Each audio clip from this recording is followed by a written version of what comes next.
일상의 소소한 행복을 나누는 소소공방 임현균입니다. 혹시 꿈의 오케스트라라는 이름 들어보셨나요?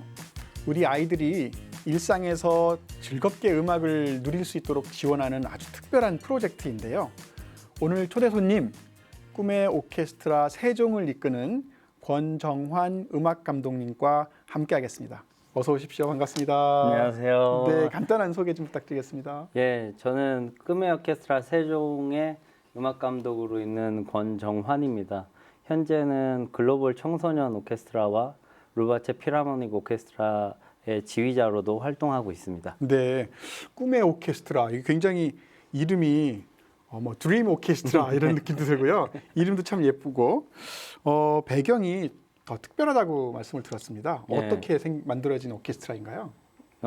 이거의 기원은 베네수엘라인데요. 베네수엘라. 예. 1975년에 그 베네수엘라에서 그 마약과 뭐 그런 탈선의 길에 빠져 있는 청소년들에게 음악으로 좀 변화를 줘보자 해서 네. 이제 악기 교육을 이제 시작을 한 게 엘 시스테마. 엘 시스테마. 영어로 하면 시스템이란 뜻이래요. 그래서 하나의 그런 길을 제시를 했는데 그걸 통해서 많은 친구들이 변화가 되었고요. 그 중에서 뭐 유명한 친구가 한 명 나왔는데 LA 필하모닉의 두다멜이라는 지휘자가 거기서 나오게 됩니다. 아, 그래요? 예. 아, 이제 그래서 우리나라도 그거를 보고 이제 음악으로 아이들에게 정서적인 뭐 함양 그리고 음악적인 향유를 누리게 해주자라고 시작해서 이제 꿈의 오케스트라라고 이제 시작을 하게 된 거고요. 네. 한국문화예술교육진흥원에서 이제 주관을 하고 있고요. 벌써 12년째 운영되고 있어요. 굉장히 오래됐습니다. 보통 영화 같은 것도 보면 불량 청소년들이 이렇게 막 모여가지고 하는데 선생님이 구임하셔가지고 음악을 시작하면 애들이 교화가 되고 뭐 이런 이야기하고 거의 비슷한 것 같은데요. 이거 몇 개나 있습니까? 네, 전국에 51가 있고요. 51나 있어요? 어우, 굉장히 51개 거점이 있는 거죠. 아, 네. 거점이 있고 그다음에 총 단원들만 해도 한 3,000명이 넘는 단원들이 우와. 활동하고 있습니다. 아, 그렇군요. 그러면 지금 활동하고 계시는 세종에는 학생들이 몇 명이나 지금 참가하고 있습니까? 저희는 현재 71명 71명. 단원이 활동하고 있고요. 네. 강사님들은 11분을 모셔서 네. 바순하고 트럼본만 빼고는 지금 다 운영되고 있는 아, 그래요? 오케스트라입니다. 생각보다 인원도 많고 참여하는 사람들 많은데 어떤 사람들로 구성되나요? 한 학교에서 온 건 아닐 것 같고. 예, 이제 세종 관내에 있는 모든 그 아이들에게 열려 있는데요. 소외계층 60%와 이제 일반계층 40%로 이루어져 있어요. 네. 그래서 저희도 그 퍼센테이지에 맞춰서 운영되고 있습니다. 네. 소외계층이라고 하는 국가에서 이렇게 정해져 놓은 룰 같은 것이 있을 것 같고.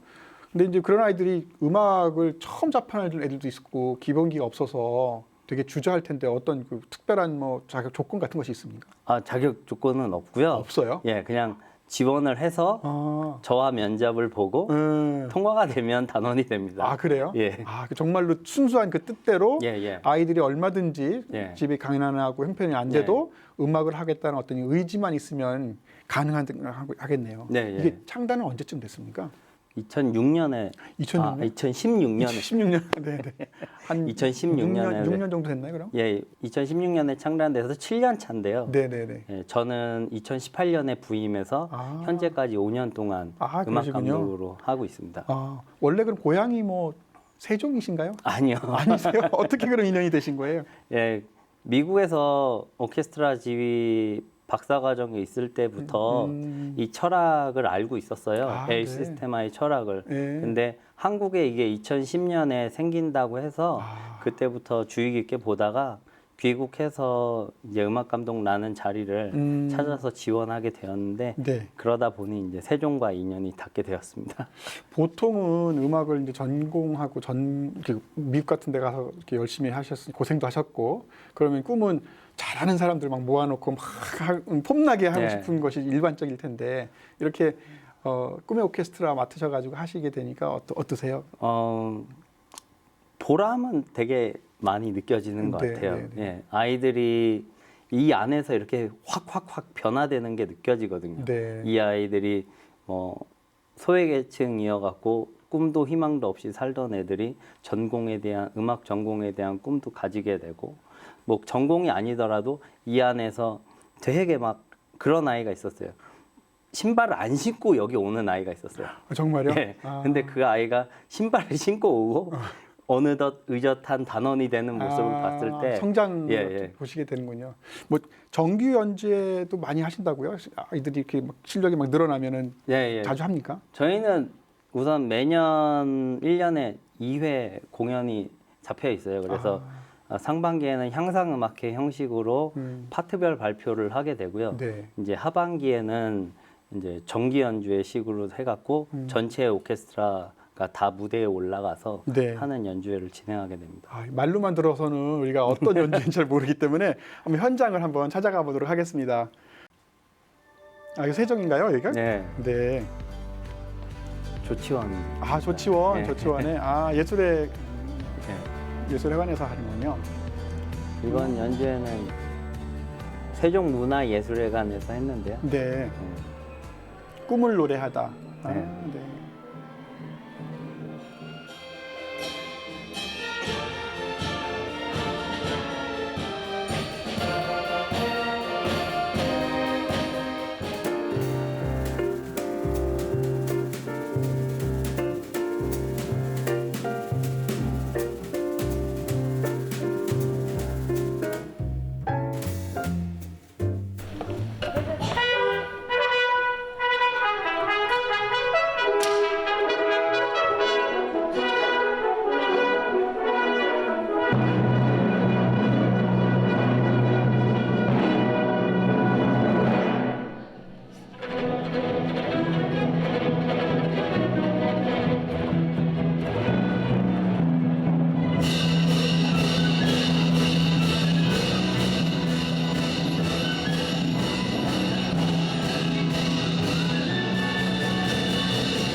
오케스트라 들어오면서 처음 이렇게 겪어봤는데 생각보다 어렵고 되게 복잡한 것 같아요. 근데 이제 오케스트라라는 단어를 들으면은 이제 잘해야 된다는 부담감이 조금씩 생길 수 있는데 여기 들어오면은 처음에 잘하는 사람이 아니더라도 기초부터 배울 수 있어서 이 오케스트라는 참 편하고 친절하고 좋은 것 같아요.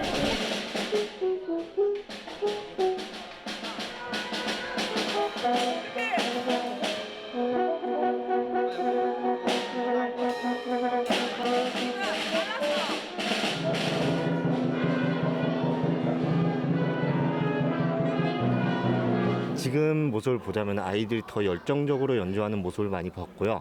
아이들이 이제 즐기면서 바이올린을 즐겁게 하는, 저는 아이들이 일단 즐겁게 음악을 해야 된다고 생각하기 때문에 그거를 중점으로 아이들을 가르치다 보니 아이들이 많이 바이올린 하면서 밝은 모습도 보여주고. 맨 처음에는 조금 힘들어했죠. 여기 저희 지역은 조치원이었고 맨 처음 했을 때는 진도심이라는 곳으로 가서 했거든요. 근데 버스를 한 30분 정도 타고 왔다 갔다 하니까 애가 되게 힘들어했는데 그 순간을 넘기고 자기가 인내하면서 참고 하니까 지금은 즐겨하면서 하고 있어요. 너무 좋아하고 이렇게 합주할 때 또 이렇게 어우러지는 소리가 너무 좋다고. 그래서 애들이 많이 좋아졌어요. 정서적으로 또 밝아지는 것 같고. 네.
동안 꿈의 오케스트라에서 친구들과 합을 맞추면서 연습했던 게 모두 보여줄 수 있어서 뿌듯하고 좋았던 것 같습니다.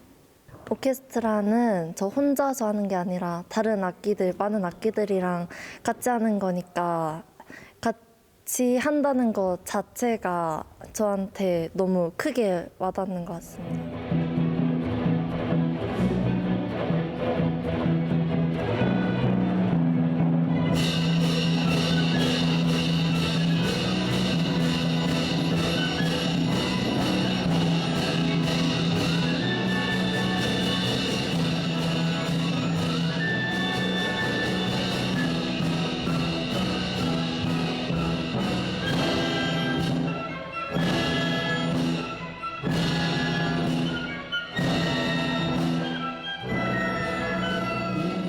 아이고, 네, 아이고. 아니 음악 감독님도 여기 계실 때는 구수한 분으로 보였는데 저렇게 지휘자석에 딱 있으시니까 정말 마에스트로로서 네. 아주 카리스마가 뿜뿜하십니다. 네. 현장에 가서 봤으면 훨씬 더 네. 감동이 있었을 텐데 어떠셨어요 그날 그 반응은? 아, 저는 이런 연주회는 이번이 처음이었어요. 아, 그러세요? 이번에 제목이 꿈을 노래하다라고 돼 있는데 제가 그걸 정한 이유가 노래로서 세종 시민들을 좀 위로하고 싶었어요. 그래서 마지막에는 김효근 선생님의 꿈의 날개, 삶이 그대를 속일지라도 그 두 곡을 합창이랑 같이 연주했는데 다 끝났는데 관객이 아무도 안 나가시는 거예요. 그래갖고 그 자리에서 자리를 지키면서 기립박수를 쳐주고 저도 뭉클한데요. 예, 예. 네, 그래서 네. 아까 그 마지막 장면이 그 합창단이랑 다 서 있는 장면이 있잖아요. 네, 네. 그래서 준비된 거는 하나밖에 없었어요. 사랑으로 그 이주호 해바라기 네, 이주호 네, 씨의 네, 사랑으로로 어두운 곳에 밝혀주리라 밝혀주리라, 예. 그걸로 끝냈는데 또 아무도 안 나가시더라고요. 그 공연장이 완전히 하나가 되는 관객과 연주자들이 다 하나가 되는 그런 걸 느낄 수 있는 아주 감명 깊은 연주였던 것 그럼요. 같아요.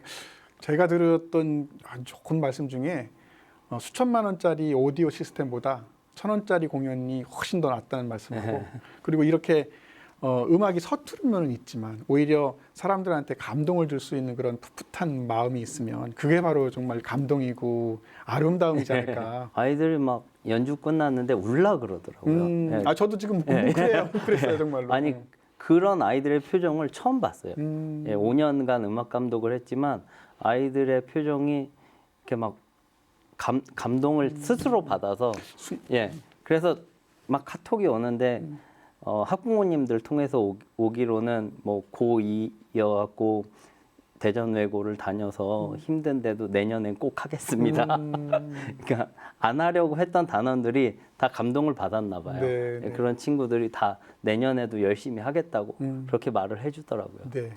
저 이야기 듣는 것만으로도 이렇게 감동이 있고 뭉클하거든요. 아이들 같은 경우는 더 스스로가 변하고 있다는 것도 막 느낄 것 같고, 선생님의 입장에서는 더 많이 느끼실 것 같아요. 보실 네. 거. 어떻게 보여집니까, 아이들이?